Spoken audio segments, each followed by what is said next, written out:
دلوقتي في شاطئ اللوتس في ابو سلطان.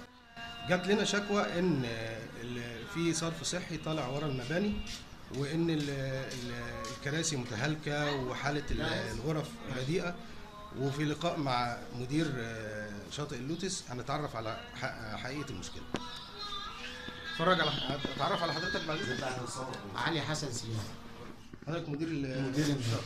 ايه مشكله الصرف الصحي اللي مشكله الصرف الصحي بالنسبه لنا ان في محطات الرفع، محطه البلمه بتشتغل قبل محطه السعديه، فبتملى الخط ميه، فالميه بترد بتطلع عندنا. دي المشكله. بس المطلوب ان هي تعمل محطه بلمه تشتغل، محطه السعديه تشتغل معاها.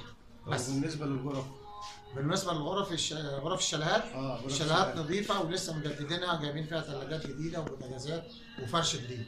طب احنا ممكن حضرتك تفرجنا عليهم؟ ممكن سعادتك هتتفرج سعادتك اهي. شكرا.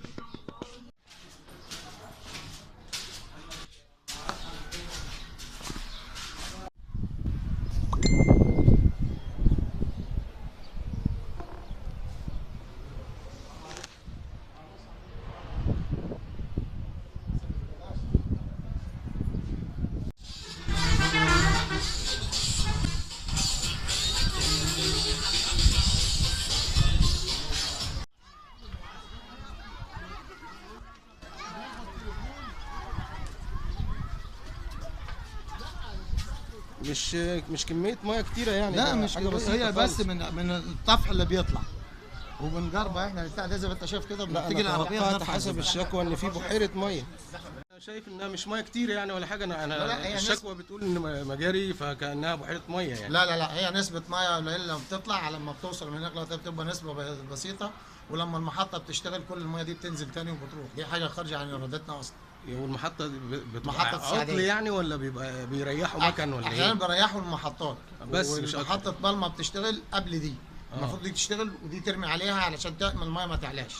الموضوع ده بيتكرر كتير؟ لا مش باستمرار يعني. كل مثلا 15 يوم مره وكل 20 يوم مره.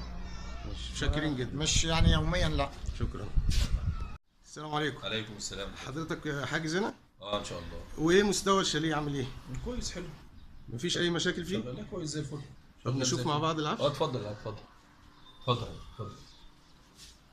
اتفضل.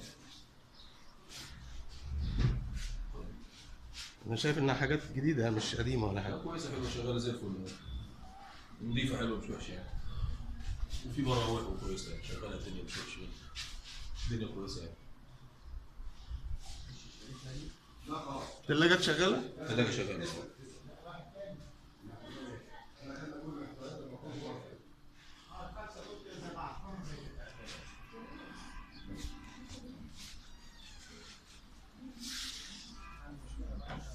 سلام طيبين. متشكرين جدا فندم. جزاكم الله خير في الصوت.